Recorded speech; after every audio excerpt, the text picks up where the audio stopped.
रानी जी, सुना है कि भरत जी आ गए हैं। आ गए हैं तो अब तक कहाँ रह गए?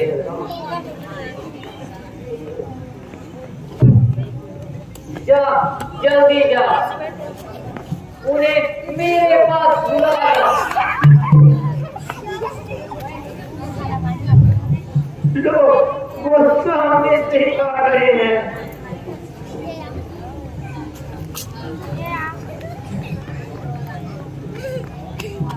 आओ बेटा, आओ। तुमने तो आने में बड़ी देर लगा दी।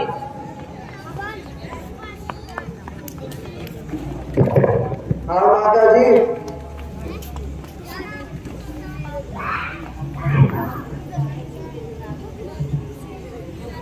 हम तो सभी कुशल हैं, परंतु आज पिताजी और रामचंद्र और भाई लक्ष्मण कहाँ है?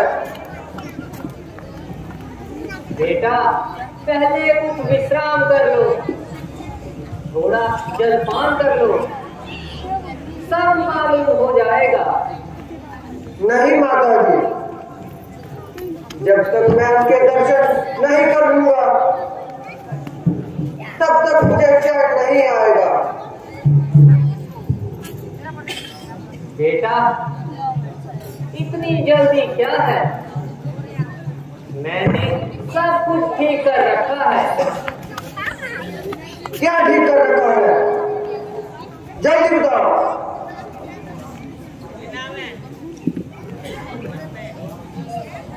पिताजी और भाई रामचंद्र लक्ष्मण जी कहाँ हैं? ओहो बेटा, तुम तो बड़े ही जल्दबाज हो। ना मालूम ननिहाल में जाकर तुम्हारी तबीयत में इतनी तेजी कहाँ से आ गई? मैं कह तो रही हूँ, धीरे धीरे सब मालूम हो जाएगा। माता जी, ये आप कैसी बातें कर रही हैं? भले जो पूछ रहा हूँ उसका उत्तर दो।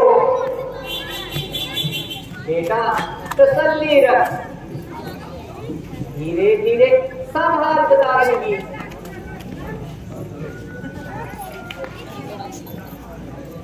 क्या खाक बता दोगी? आग लगे तुम्हारे इस धीरे धीरे को।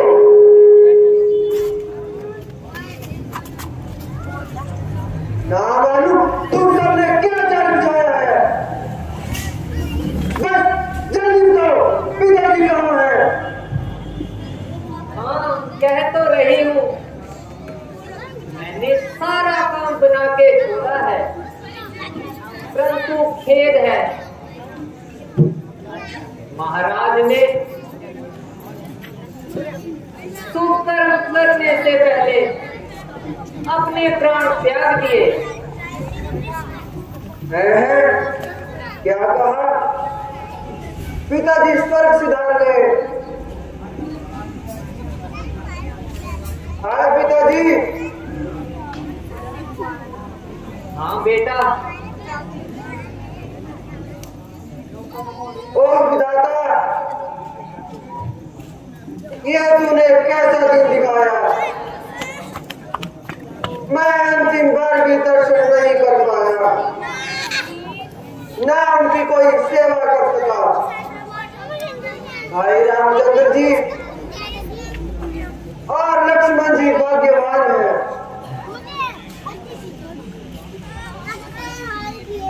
उनके हाथ में पिताजी के प्राण त्यागे। अच्छा, यह बताओ कि इनको क्या रोग था? बेटा, रोग तो कुछ नहीं, राम के वियोग के कारण कुछ पागल से हो गए और उन्हीं का नाम लेते लेते स्वर्ग सिधार गए। है क्या कहा? राम और लक्ष्मण के वियोग में कहाँ चले गए? राम का बन जाना ही उनकी मृत्यु का कारण बना। हाय हाय, ऐसा अनर्थ हो गया। चारों बेटों के होते हुए भी एक भी पास न रहा। मगर माता जी, रामचंद्र ने ऐसा काउंटर किया था जो उन्हें बन जाना पड़ा। बेटा, असली बात तो ये है कि महाराज रामचंद्र को राज्य देने की तैयारी की थी। एक बार महाराज से मैंने 2 वरदान पाए थे। जब राजा तुम्हारा अधिकार छीनकर अयोध्या का राज्य राम को देने लगा, तो मैंने मंत्र के कहने के अनुसार महाराज से अपने 2 वरदान मांगे। एक में तुम्हारे लिए राज्य और दूसरे में रावण को वनवास। तो बेटा, मैंने तो अपना कार्य पूरा कर दिया। अब तुम जानो और तुम्हारा काम।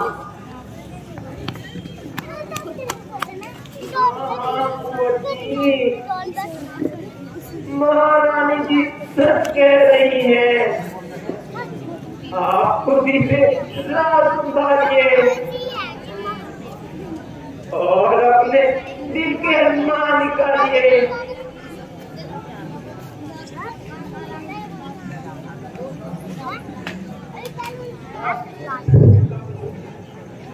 ये सब तेरी आग लगाई है। मैं तेरी खबर लेता हूँ और तुम्हें इसके लिए इनाम देता हूँ।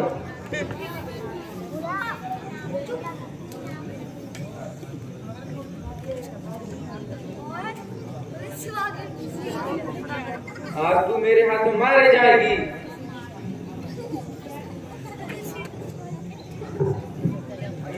भाई, जो कुछ होना था हो लिया।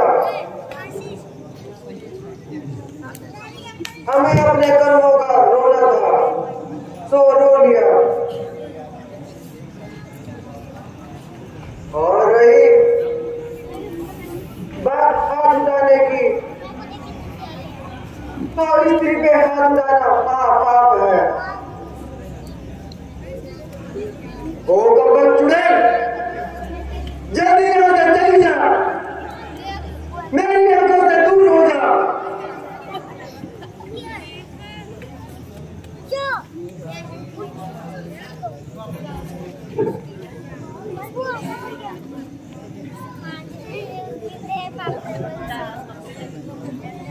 बस कर मेरे लाल, अब अधिक ना रो। बस बस, मेरे सामने से दूर हो जा। बेटा, अब क्या अब मेरे से कोई मोह नहीं रहा? तुझे मेरा बेटा कहने से कोई हक नहीं। खबरदार जो मुझे बेटा कहा। बेटा, क्या मैं इतनी बुरी हो गई? मुझे तेरा बेटा कहलाने से सब मतलब है। मेरी नेकी का समय आया तो तू यूं भागेगा? बदला तो तुझे तब मिलेगा जब वक्त तेरी आंखों के सामने प्यार चलेगा। बेटा, जरा मेरी तरफ देख। मैंने तेरे लिए किस कदर खून पसीना एक किया। और गायन, मैं एक बार कह चुका हूँ, कि मुझे बेटा कहकर कलंक का टीका न लगा। तू बार बार मेरी छाती पिला रही है और रिश्ते भरा भी मेरे सीने पे चिल्ला रही है। ओ मेरे पिताजी के प्राण लिए गर्वी साक्षात सूरज भाई रामचंद्र जी को देखना वरदान दिलाया। सीता जैसी पतिव्रता स्त्री को उसका सब कुछ नष्ट कर दिया। मेरे प्राण के प्यारे भाई लक्ष्मण को जबरदस्ती ठाक दिलवाई। माता सुमित्रा कौशल्या के नेत्र को छलनी दिया,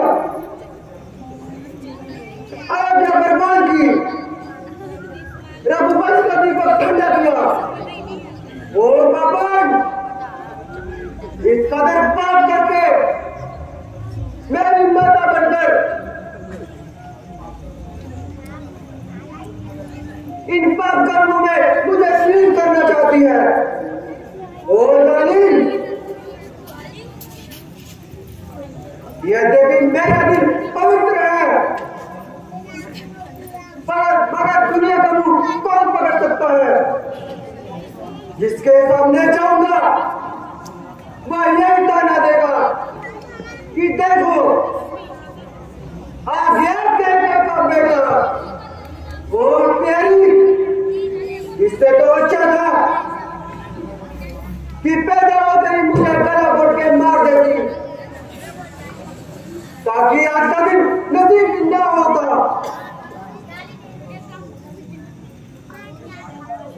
अरे पिताजी, आपके मरते ही तमाम जमाना शत्रु हो गया।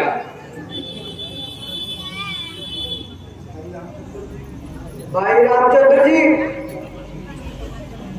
उपस्थित नहीं है, अब मैं कौन ही बतलाएगा? प्यारे भाई, तुम्हारे लिए रामचंद्र मैं उपस्थित हूं, पर मेरे लिए कौन है? तुम क्यों रोते हो? उठो, सब्र करो भाई, चलो। अब उस मुसीबत की मारी कौशल्या माता